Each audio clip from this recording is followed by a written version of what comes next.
इस वीडियो में हम क्रिटिकल पॉइंट्स के बारे में डिस्कस करेंगे। तो यहाँ पर हमारे पास 4 टाइप्स के क्रिटिकल पॉइंट्स हैं: node, saddle point, spiral point और सेंटर। ये ऑटोनॉमस सिस्टम का ही पार्ट है, सेकेंड पार्ट है। उसमें आपके जो क्रिटिकल पॉइंट्स हैं 4 टाइप के हैं, तो इनको डिस्कस करते हैं कि कब आपका नोड पॉइंट बनेगा, कब सैडल, कब स्पाइरल एंड कब सेंटर। अब जो ये हम डिस्कस कर रहे हैं लीनियर प्लेन ऑटोनॉमस सिस्टम, ये सिस्टम एज इट इज़ आपका एक तरीके से आप वर्किंग रूल समझ लो। अभी हम जब इसकी क्वेश्चन डिस्कस करेंगे नोड, सैडल पॉइंट, स्पाइरल और सेंटर के, जब हम इसके एग्जाम्पल्स डिस्कस करेंगे तो उसमें ये एज इट इज़ जो आपका क्वेश्चन है इसी फॉर्म में सॉल्व होगा। कि जो कुछ भी थ्योरी पार्ट लिखा हुआ है एज इट इज़ आपको वही सब चीज़ें लिखनी है। जब एग्जाम्पल आप देखोगे तो आप रिलेट कर पाओगे मैं किस चीज़ की बात कर रही हूँ। तो उसको डिस्कस कर लेते हैं, फिर मैं क्वेश्चंस डिस्कस करूँगी इसके क्रिटिकल पॉइंट्स के। अब जैसे आपके पास सिस्टम है, आपको 2 इक्वेशंस वहाँ पर गिवन होंगी, एक आपका dx/dt के फॉर्म में, एक आपकी dy/dt के फॉर्म में। और वो इसमें ऐसे आपके जो इक्वेशन होगी वो इसके इक्वल होगी। जैसे कि यहाँ पर ax + by, ये जस्ट एक वे है आपको समझाने का। क्वेश्चन भी डिस्कस करेंगे। और आपकी जो dy/dt है वो cx + dy की फॉर्म में है। तो ये आपका सिस्टम है, ये पूरा इक्वेशन नंबर 1, ये पूरा आपका सिस्टम है जहाँ पर ये जो a b c d है वो आपको वहाँ पे कांस्टेंट मिलेंगे, ठीक है, कांस्टेंट रियल सच। एंड ये जो a d - b c करोगे, जब आप ये a multiply with this d minus, जैसे कि आप जब मैट्रिक्स लिखते थे तो इस तरीके से कि आपने क्या करा, a b c d ये लिख रहे हो, तो आपने क्या करा, सिंपली ये a multiply by this d minus का साइन बी सी, जब उसका डिटर्मिनेंट निकाल रहे हो तो वो आ रहा है आपका नॉट इक्वल्स टू 0। इन कोएफिशिएंट्स को यूज़ करके जब आप जैसे डिटर्मिनेंट फॉर्म आपने बनाया, इसका जो डिटर्मिनेंट निकल रहा है उन कांस्टेंट का, वो क्या आ रहा है आपका नॉट इक्वल्स टू 0 आएगा। Clearly 0 0 is the only critical point of the given autonomous system. ये जो आपका सिस्टम है वो ऑटोनॉमस सिस्टम है। जैसे ही आप x और y की वैल्यू 0 पुट करते हो, आपके पास ये जो पूरा ऑटोनॉमस सिस्टम है वो 0 में कन्वर्ट हो जाएगा। तो ये 0 और 0, x की वैल्यू 0 और y की वैल्यू 0 रख रहे हो, तो आपके पास ये जो सिस्टम बन गया वो इज टू 0 बन गया। मतलब 0 0 क्या है, क्रिटिकल पॉइंट्स है। यहाँ पर भी सेम 0 0 क्या है, क्रिटिकल पॉइंट्स हैं इस ऑटोनॉमस सिस्टम के। हेंस द पॉइंट O 0 0 क्या हो गया, एक आइसोलेटेड क्रिटिकल पॉइंट हो गया, ठीक है। आइसोलेटेड क्रिटिकल पॉइंट का मतलब कि जैसे आपके पास क्रिटिकल पॉइंट, तो वही सिंपल हो गया कि जो आपने जिसकी वैल्यू पुट करी और आपके पास आंसर 0 मिल गया। आइसोलेटेड मतलब कि वो अपने आप में एक ऐसा सिंगल ही पॉइंट है जिस पे हम वैल्यू पुट कर रहे हैं, तो आंसर हमारे पास 0 आ रहा है। अगर हम उसके आसपास के और पॉइंट्स पुट करते हैं, उसमें इस पॉइंट के आसपास के पॉइंट्स हम और ले रहे हैं और उनको पुट कर रहे हैं, तो आंसर हमारा जो है वो 0 के इक्वल नहीं आ रहा। वो ये अपने आप में खुद एक आइसोलेटेड पॉइंट है जिसको पुट करने से हमारा आंसर 0 आ रहा है। इसके आसपास के कुछ और पॉइंट्स लेकर अगर हम पुट करके देखते हैं तो आंसर हमें 0 नहीं मिल रहा। We now seek the solution of the given autonomous system, जहाँ पर xt को हमने इस फॉर्म में लिख लिया c1 e⁻ λt, yt को हमने लिख लिया c2 e⁻ λt, जहाँ पर ये आपके c1 c2 क्या है, कांस्टेंट है, लैम्डा आपका पैरामीटर है। अभी मैं आपको ये चीज़ें जब आपके पास न्यूमेरिकल्स सॉल्व करने के लिए आएंगे तब मैं आपको समझाऊंगी, ठीक है। लैम्डा की वैल्यू ही हमें निकालनी होती है, तो लैम्डा यहाँ पे हमारा पैरामीटर हो गया, ये दोनों हमारे कांस्टेंट हो गए। अब इस थर्ड इक्वेशन का आपको फर्स्ट में यूज़ करना है, मतलब इस इक्वेशन में x की value c1 e λt put करना है, y की value c2 e λt put करना है। जब अभी मैंने आपको ऑटोनॉमस सिस्टम में बताया था उस वीडियो में, जब आप फेस प्लेन की बात कर रहे थे तो हमने क्या बोला था, अगर हम t को एज अ पैरामीटर मान लेते हैं और xt जो है वो आपका x जो है xt की फॉर्म में बन जाए, y जो है yt की फॉर्म में बन जाए, तो वही सेम चीज़ यहाँ पर अप्लाई करी हुई है। अब इनका यूज़ करके जब इसको आप ऑटोनॉमस सिस्टम में पुट करोगे वैल्यू, आपके पास एक क्वाड्रेटिक इक्वेशन बन जाएगी। और क्वाड्रेटिक इक्वेशन आपको किस तरीके से बनानी है, सिंपल इस तरीके से, जैसे मैंने आपको जो डिटर्मिनेंट की फॉर्म बताई थी ABCD lambda square minus a + d, ये लैम्डा की वैल्यू हमें निकालनी है, जैसा कि मैंने आपको बताया a + d करना है। a + d आपके वही कोएफिशिएंट है जो आपको इक्वेशन से पता लगेंगे, प्लस AD - BC। इस इक्वेशन को आपको याद रखना है बिकॉज इस इक्वेशन में डायरेक्टली आपको वैल्यू पुट करके लैम्डा की वैल्यू निकालनी है, which is called the characteristic equation, कहते हैं हम लीनियर प्लेन की। linear plane autonomous system 1. By 2 we see that lambda is not equals to 0 but lambda 1 and lambda 2 be the roots of characteristic equation number 4. जब आप characteristic equation से lambdas की वैल्यू निकालोगे तो ऑफकोर्स आपको 2 वैल्यूज़ मिलेंगी लैम्डा की. We know the examine nature of the critical points. अब आपको इस लैम्डा और लैम्डा 1 लैम्डा 2 के नेचर को देखकर पता लगाना है कि वो कौन सा क्रिटिकल पॉइंट होगा. क्रिटिकल पॉइंट्स आपके जो नोड सैडल स्पाइरल सेंटर होंगे वो आपको इन लैम्डास के लैम्डा जबकि रूट्स मिल जाएंगे उनसे आपको पता चलेगा कि उनका नेचर कैसा है कि कौन से क्रिटिकल पॉइंट वो होंगे.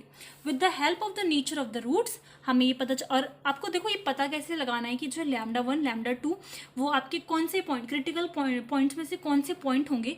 उसके लिए हमारे पास काफ़ी सारी जो ऐसी थ्योरी हैं जिससे आपको पता लगेगा कि वो कैसे पॉइंट्स हैं. यहाँ पर जो फर्स्ट थ्योरी है आपका पॉइंट नोड होगा इन केस जो आपको लैम्डा 1 लैम्डा 2 मिलते हैं वो रियल हो और ये दोनों जो वैल्यूज़ मिल रही हैं वो आपस में अनइक्वल हो पर इनका साइन कैसा हो, सेम हो.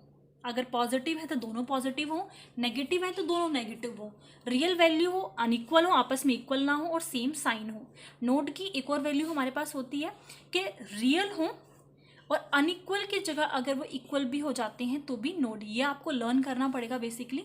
और मैंने इसको एज अ समराइज करके एक टेबल फॉर्म कर रखी है. मैंने आपको नोट्स में भी उसमें डिस्कस किया था कि उसमें सब कुछ एज इट इज़ वो आपको ईजिली लर्न भी हो जाएगा. वो टेबल इस तरीके से बनाई हुई है.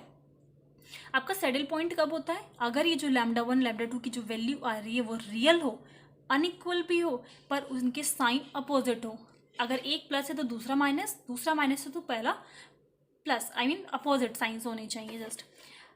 नेक्स्ट है आपके पास स्पाइरल पॉइंट. अगर जो आपको ये दोनों आपको लर्न करने में थोड़ा इजी रहेगा. जो आपकी वैल्यूज़ आती हैं वो कॉन्जुगेट कॉम्प्लेक्स वैल्यूज़ मिले जिसमें आपका जो रियल पार्ट आता है, क्योंकि एक तो होता है रियल पार्ट और एक होता है इमेजिनरी पार्ट. तो आपको कॉम्प्लेक्स जब आपको वैल्यूज़ मिलेंगी तो आपको डायरेक्टली स्पाइरल पॉइंट ही लिखना है. उसमें जो रियल पार्ट होगा वो आपका नॉन ज़ीरो, लाइक आपको जो रियल और इमेजिनरी पार्ट्स में जो रियल पार्ट हो आपका वो ज़ीरो के इक्वल ना हो, आपको रियल में भी कुछ ना कुछ मिले. बट अगर वो पूरा ही आपको इमेजिनरी मिलता है, रियल पार्ट मिलता ही नहीं, तो वो आपका आ जाएगा सेंटर, जहाँ पे आपका लैम्डा 1 लैम्डा 2 क्या है, प्योरली इमेजिनरी नंबर आपको मिले. तो ऐसे आपको उनके नेचर के बारे में पता लगाना है कि वो क्रिटिकल पॉइंट्स कौन से होंगे. अब जो थ्योरम नंबर 2 है, अब तो ये तो पता लग गया कि जो रूट्स हैं वो हम कैसे पता लगाएं कि वो नोड या फिर स्पाइरल ये सब है कब है. बट उन पॉइंट्स में हम ये कैसे पता लगाएं कि वो एसिम्प्टोटिकली स्टेबल हैं, अनस्टेबल हैं या सिर्फ स्टेबल हैं. तो उसके लिए भी हमारे पास एक थ्योरी है. बट इसको मैं स्टार्ट करने से पहले कि मैं आप कंफ्यूज ना हो, मैं सबसे पहले इनके पॉइंट एग्जांपल्स डिस्कस कर लेती हूँ, तब हम ये डिस्कस करेंगे कि स्टेबल अनस्टेबल कब होते हैं. जैसे आप ये देख सकते हैं मैंने ये टेबल बनाई हुई है. यहाँ पे आपको सिस्टम मिलेंगे दो. dx/dt आपका ये ऑटोनॉमस सिस्टम होगा. ये आपकी करेक्टरिस्टिक इक्वेशन है जहाँ से आपको लैम्डा 1 और लैम्डा 2 मिलेगा. अब यहाँ पर रियल, अनइक्वल, सेम साइन तो नॉड. और यहाँ पर इस थर्ड कॉलम में मैंने स्टेबल और अनस्टेबल के बारे में डिस्कस किया हुआ है जो कि मैं आपको बताऊँगी अभी. नेक्स्ट है अगर रियल अनइक्वल अपोजिट साइन आता है तो सैडल पॉइंट, रियल अनइक्वल आता है तो नोड. कॉम्प्लेक्स कंजुगेट कॉम्प्लेक्स मिल रहा है जहाँ पे आपको प्योरली इमेजिनरी ना मिलकर मतलब रियल और इमेजिनरी दोनों मिल रहे हैं तो स्पाइरल पॉइंट. प्योरली इमेजिनरी मिल रहा है तो सेंटर. ठीक है, अभी इसको डिस्कस करने से पहले स्टेबल वाले पॉइंट को डिस्कस करने से पहले एग्जाम्पल देख लेते हैं. जैसे कि ये आपका एग्जाम्पल है. यहाँ पर dx/dt dy/dt आपको सिस्टम गिवन है. ये आपके ABCD पॉइंट्स हैं. जैसे आपको सिस्टम गिवन है आपको वही सेम जो लाइन मैंने पहले भी डिस्कस की वही लिखना है. द गिवन प्लेन आपको यहाँ पे बताना है कि ये स्टेबल भी है या नहीं, ये भी आपको डिस्कस करना है. बट इस पॉइंट को हम बाद में डिस्कस करेंगे. The given plane autonomous system is linear and 0 0 is the only critical point of equation number 1.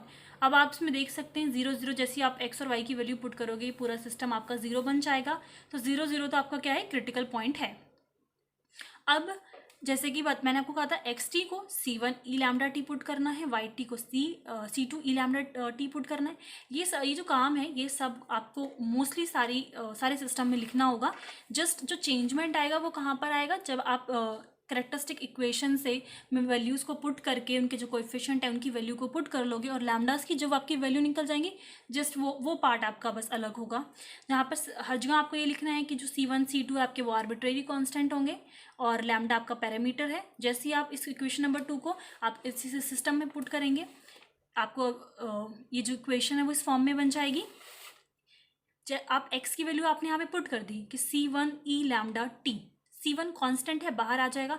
e lambda t का आप डिफ्रेंशिएशन करेंगे, e to the power x का जो डिफ्रेंशिएशन होता है वो same e to the power x ही होता है, तो उसका डिफ्रेंशिएशन करोगे तो आपको सेम मिल जाएगा। लैम्डा वहाँ पे कांस्टेंट एक्स्ट्रा मल्टीप्लाई रखा था, तो लैम्डा आपके पास जस्ट एक्स्ट्रा आ जाएगा।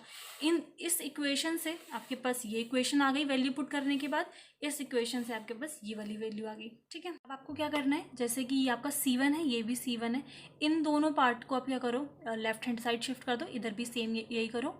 C1 जो है आपका, अब आपको मैंने बताया था कि कांस्टेंट की वैल्यूज़ चाहिए ना, तो आपको क्या करना है, जैसे C1 जो है उसको कॉमन लेकर, कॉमन लोगे, जैसे आपने इसको इस साइड शिफ्ट किया, यहाँ से सबसे पहले, उससे भी पहले क्या करो, ये जो ई लैम्डा टी है इस पूरी इक्वेशन से हटा दो, यहाँ से भी कॉमन लेकर आपका वो ज़ीरो बन जाएगा, तो ये इक्वेशन भी रिड्यूस हो जाएगी, ये इक्वेशन भी रिड्यूस हो जाएगी।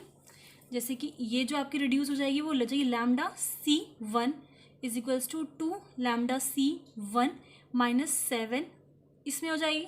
हर जगह से हमने क्या करा, ये e to the power lambda t हटा के ज़ीरो कर दिया, और यहाँ पे हो जाएगा आपका C lambda 2 is equals to this minus C2। ठीक है, यहाँ से भी हमने e to the power lambda t common लेकर हटा दिया। अब इन दोनों पार्ट्स को भी हमें क्या करना है, लेफ्ट हैंड साइड ही शिफ्ट करना है, जैसे कि ये जो राइट पार्ट है वो 0 0 राइट बन जाए, और यहाँ पर जो C1 है वो कॉमन ले लो, तो यहाँ पे इस साइड जाएगा तो ये लैम्डा माइनस 2 हो जाएगा, ये भी इस साइड जाएगा तो क्या हो जाएगा, यहाँ पर सॉरी यहाँ पे C2 है तो C2 के साथ कॉमन लेंगे तो लैम्डा माइनस 8 है, तो लैम्डा इस तरफ जाएगा तो लैम्डा प्लस 8 हो जाएगा। तो इन दोनों इक्वेशन इसमें रिड्यूस हो गई। अपने जो कोएफिशिएंट थे उसके यहाँ पे लिख लिए, C1 का coefficient lambda minus 2 minus 3, C2 की कोएफिशिएंट 7 और लैम्डा प्लस 8। डिटर्मिनेंट निकालेंगे, डिटर्मिनेंट जब सॉल्व कर लेंगे तो आपको लैम्डा की वैल्यू मिल गई -1 -5। अब आप देख सकते हैं कैसी वैल्यूज़ हैं, रियल वैल्यूज़ हैं, आपस में दोनों कैसे हैं, अनइक्वल हैं, साइन कैसा है, सेम है। ठीक है, तो आपको क्या पता करना है कि रियल है, अनइक्वल भी है और साइन सेम है, तो पॉइंट कैसा था, नोड। तो जो क्रिटिकल पॉइंट आपको जो मिल रहा है उसका नेचर कैसा है, नोड।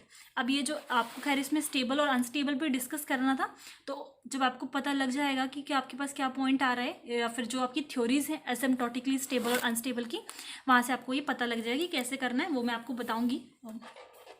यहाँ पर जैसे आपके पास नेक्स्ट क्वेश्चन है और डिफरेंशियल इक्वेशन का, सेम देख सकते हैं, वही सेम प्रोसेस कर रखा है, एक्स और वाई की वैल्यू रख रखी है, उनकी वैल्यूज़ को पुट कर रखा है, कॉमन हटाया निकाला हुआ है, एक साइड शिफ्ट किया हुआ है, डिटर्मिनेंट निकाल के वैल्यूज़ निकाली हैं। अब यहाँ पर रियल है, अनइक्वल है, सेम साइन है फिर से, तो नोड पॉइंट हो गया। ठीक है, थर्ड क्वेश्चन सेम वही काम किया हुआ है, x y t value put करोगे, डिटर्मिनेंट निकालना है उसका, लैम्डा की वैल्यू -4 और 1 आ गई, तो real, unequal and opposite sign, तो क्या हो गया, सैडल पॉइंट हो गया।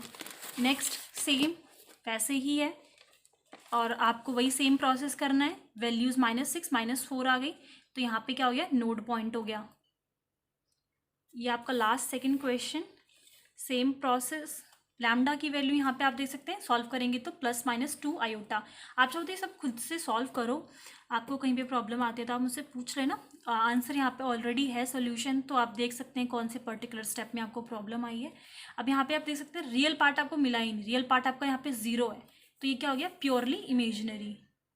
ये आपका लास्ट क्वेश्चन है, मैंने जस्ट ये सब चीज़ें, तो थ्योरी पार्ट है वो आपको करना है, मैंने जस्ट सेम लिख दिया है, सेम वही सारे पॉइंट्स आपको इंक्लूड करने, मैंने जस्ट यहाँ पे सिंपली आंसर निकाला हुआ है। यहाँ पर आप देख सकते हैं 4 +-2 आयोटा आ रहा है, तो यहाँ पे आपको रियल पार्ट भी मिल रहा है, तो ये कैसा पॉइंट हो गया, स्पाइरल पॉइंट हो गया। ठीक है, अब नेक्स्ट वीडियो में हम इसका जो एसिम्प्टोटिकली स्टेबल अनस्टेबल है उसको डिस्कस करते हैं।